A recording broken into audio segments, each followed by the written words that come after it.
Hello welcome back दोस्तों, स्वागत है आपका हमारे इस नए वीडियो में। दोस्तों इस वीडियो में हम बात करेंगे एक नए स्टोरी लाइन फीचर के बारे में जो कि है डायलॉग फीचर। दोस्तों हम लोगों ने बहुत बार मैनुअल डायलॉग्स तो बनाए ही हैं, अब स्टोरी लाइन ने एक ऐसा ऑप्शन प्रोवाइड किया है जो कि आपको डायलॉग फीचर की हेल्प से बहुत सारे बेनिफिट दे सकता है और ये आपके काफ़ी सारे फंक्शंस भी बचा सकता है। दोस्तों आइए इस वीडियो में समझते हैं ये कैसे काम करता है। वेलकम टू लर्निंग, यहाँ हम ई लर्निंग और ग्राफिक डिज़ाइन की बात करते हैं। दोस्तों सबसे पहले आपको नए वर्ष की बहुत बहुत शुभकामनाएं। मैं आशा करता हूँ कि आपका आने वाला वर्ष 2024 बहुत ही सुखद रहे। आप इसी तरह हमारे साथ जुड़ के अपने लर्निंग के जर्नी को कंटिन्यू रखें। लर्निंग आप अपनी लाइफ में अपनाएं और अपनी लाइफ में आगे बढ़ें। दोस्तों आ गए हम अपने स्टोरी लाइन एनवायरनमेंट पे। जैसा कि आप देख पा रहे हैं हमारे सामने एक क्लिक इवेंट अवेलेबल है। यहाँ पे मैंने कुछ क्लिक्स यहाँ पे रखे हैं जिसके क्लिक पर एक एक पॉपअप ओपन हो रहा है। दोस्तों जैसे आप देख पा रहे हैं इस तरीके से पॉपअप्स यहाँ पे ओपन हो रहे हैं। तो ये पॉपअप्स बेसिकली जब ओपन होते हैं तो कैसे काम करते हैं मैं एक बार चला के दिखाता हूँ आपको। अभी के लिए ये बिल्कुल सिंपल काम करते हैं दोस्तों। क्लिक करते हैं हम तो ये ओपन हो जाता है और मैं नीचे से दूसरे पे क्लिक भी कर सकता हूँ, मैं तीसरे पे क्लिक भी कर सकता हूँ, जो कि हम ई लर्निंग में अवॉइड करते हैं। हम बाकी चीज़ों पे क्लिक नहीं करवाना चाहते।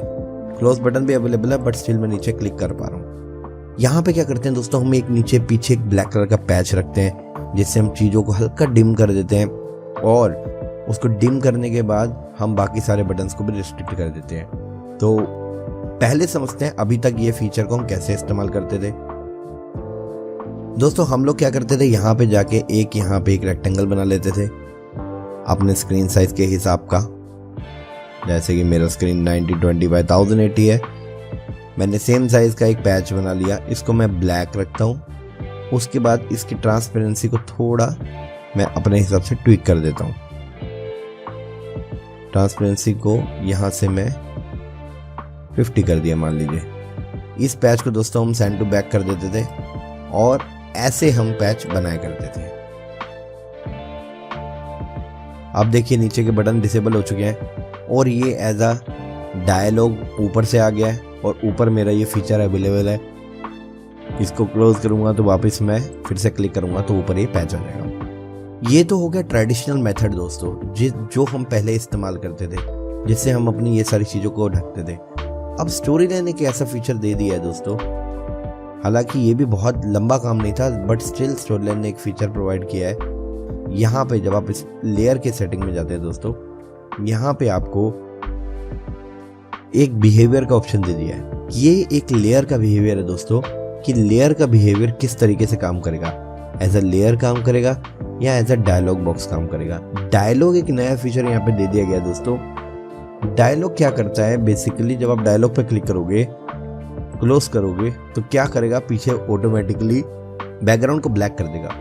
बैकग्राउंड को ब्लैक कर दिया। अब मैं यहाँ से ये लेयर उड़ा भी देता हूँ दोस्तों, जो मैंने ऊपर से रखा था उसको मैंने उड़ा भी दिया, तब भी आप देख रहे हैं बैकग्राउंड ब्लैक है। मैं आपको चला के दिखाता हूँ ये क्या हो गया। अभी देखिए दोस्तों मैंने अभी ओपन नहीं किया है, मैं क्लिक करता हूँ तो ये पूरा का पूरा बैकग्राउंड उसने ब्लैक कर दिया।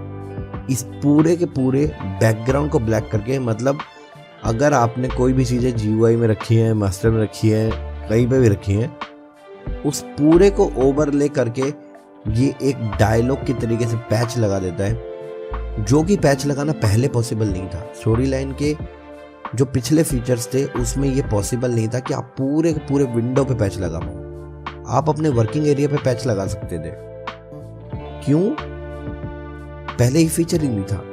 पर हम जब पैच लगाते तो वो हमारे इंटरनल स्क्रीन पे लगता था, ना कि रिसोर्स, मेन्यू और बाकी सारे बटनों पे। बट अब आप देख पा रहे हैं कि इसने सब कुछ पैच कर दिया, सब कुछ बंद कर दिया इसने। मेरा हर एक बटन, हर एक क्लिक बंद कर दिया।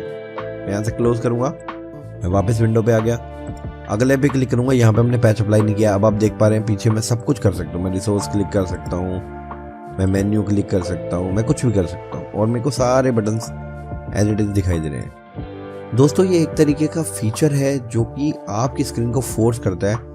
अगर आपने बिल्कुल कस्टमाइज्ड GUI बनाया है तो आपके लिए बहुत अच्छा काम करेगा।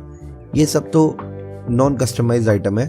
मैं आपको ये सब अभी हटा के दिखाता हूँ। मेन्यू मैंने बंद कर दिया, resources, course title, play, pose, caption, accessibility, full screen, सब कुछ बंद कर देता हूँ दोस्तों। ठीक है, अभी रह गया नेक्स्ट और बैक, ये भी बंद कर देते हैं। अब आप देखें सब बंद हो चुका है। बेसिकली हमारा जो कस्टम GUI होता है उसमें सब कुछ हम बंद करके रखते हैं, क्योंकि हम सब कुछ अंदर ही डालते हैं। अब आप देख पा रहे हैं बैकग्राउंड में पूरा पैच आ चुका है, लेकिन अब मेरा कोई बटन है नहीं, मेरे को फर्क पड़ता नहीं है। कस्टम GUI में भी ऐसे ही होता है। कस्टम GUI में भी आपका बाकी सब चीज़ें होती नहीं है, सारे बटन स्क्रीन के अंदर होते हैं। तो आपका बटन यहाँ पे नेक्स्ट बैक यहाँ पड़े रहेंगे, यहाँ पे मेन्यू पड़ा रहेगा, कुछ कुछ चीज़ें पड़ी रहेंगी। उस केस में दोस्तों ये बहुत ही अच्छे से काम करता है। तो डायलॉग का डायलॉग बन गया, बैकग्राउंड का बटन उसने डिसेबल कर दिए। अब हम जो यहाँ टिक करते थे ना कि बैकग्राउंड डिसेबल कर दिया जाए, फंक्शन काम ना करें, लेयर में जाते हैं, सेटिंग्स में। यहाँ पे हम क्या करते थे दोस्तों, मान लो हम इसे लेयर में, नॉर्मल लेयर में करते थे, prevent the user from clicking on the other layers. User background layer पे बाकी चीज़ों पे क्लिक नहीं कर पाता था, ये फीचर को इनेबल करते थे उस केस में भी दोस्तों। लेकिन पैच हमें पीछे से डालना पड़ता था, ब्लैक पैच हमें फिर भी पीछे से डालना पड़ता था, क्योंकि ये फीचर अवेलेबल नहीं था। अब ये फीचर यहाँ पे अवेलेबल है, जो यहाँ पे आपको दिखाई दे रहा है। अब आप इसके अंदर चाहें तो दोस्तों कुछ चीज़ों को लेबल कर सकते हैं। जैसे मैं इसमें ले जाता हूँ, तो यहाँ पे लेबल में दोस्तों यहाँ पे बहुत सारी चीज़ें हैं। जैसे मान लो 2019 को मैंने लेबल कर दिया। डिस्क्रिप्शन में दोस्तों मैंने इसके बॉडी पार्ट को डिस्क्रिप्शन की तरह ले लिया। इससे बहुत ज़्यादा कोई फ़र्क नहीं पड़ेगा दोस्तों, लेकिन कैसे काम करता है चलिए एक्सप्लोर करते हैं। अब आप देख पा रहे हैं इसके फीचर में कोई फ़र्क नहीं हुआ, लेकिन एक्सेसिबिलिटी में जब आप देखोगे तो ये दोनों चीज़ों में फ़र्क आ गया हुआ। इस वजह से वो फीचर दिया गया दोस्तों। एक्सेसिबल जब कोर्स होता है, अगर आपने WCAG कंप्लाइंट का भी कोर्स बनाया तो होता क्या है, जब आप पर्टिकुलर लेयर के अंदर आते हो तो कंटेंट को वो उस तरीके से रीड नहीं करता जैसे उसको करना चाहिए। यहाँ पे जब आप वो फीचर अप्लाई करोगे, आपने लेबल दे दिया, आपने डिस्क्रिप्शन दे दिया, तो यूज़र को जब उसने लेयर को ओपन किया तो पहला टैप करने पे यूज़र कहाँ जाना चाहिए, वो लेबल पे जाना चाहिए। दूसरे टैप पे कहाँ जाना चाहिए, डिस्क्रिप्शन में जाना चाहिए। ये एक फंक्शन सेट उसका कर दिया उसने, और वो उसको पढ़ेगा। मतलब जॉस से अगर आपने कभी टेस्टिंग किया तो वो पढ़ेगा लेबल टाइटल 2019 जो भी है, ठीक है। उसके बाद में डिस्क्रिप्शन, बॉडी इन दिस ये पढ़ेगा। As a differently abled person I will be able to understand कि ये पर्टिकुलर चीज़ क्या है एंड ये पर्टिकुलर चीज़ क्या है। इन दोनों की चीज़ में बीच में फ़र्क कर पाना मेरे लिए आसान होगा, मुझे समझ में आएगा। प्रीवियसली ऐसा नहीं होता था। अगर प्रीवियसली मुझे करना होता तो मैं इस वाले टैक्स को पकड़ के इसके अंदर मैं एक्सेसिबिलिटी में जाके यहाँ पे लिखता था लेबल 2019। दोस्तों एक्सेसिबिलिटी एक अलग फीचर है जिसके ऊपर हमने अभी तक डिटेल में बात नहीं किया है, हम आगे इसके बारे में बात करेंगे, but this is so important. And ये फीचर जो स्टोरी लाइन ने ऐड किया है, ये एक नेक्स्ट लेवल जाता है इस पर्टिकुलर कैटेगरी को कैटर करने के लिए। तो आप भी इसको जरूर एक्सप्लोर कीजिए, यूज करके देखिए। कई केसेस में दोस्तों आपके कोर्स में ये अप्लाई नहीं हो पाएगा, लेकिन बहुत सारी जगह पे हो भी जाएगा। It's a new feature, let's explore it. और आप कोई नए फीचर के बारे में जानना चाहते हैं या कोई पर्टिकुलर पॉइंट समझना चाहते हैं इनटू स्टोरी लाइन, प्लीज हमें कमेंट सेक्शन में लिखना मत भूलिएगा। आज के वीडियो में इतना ही। Thank you so much for joining. Have a great day.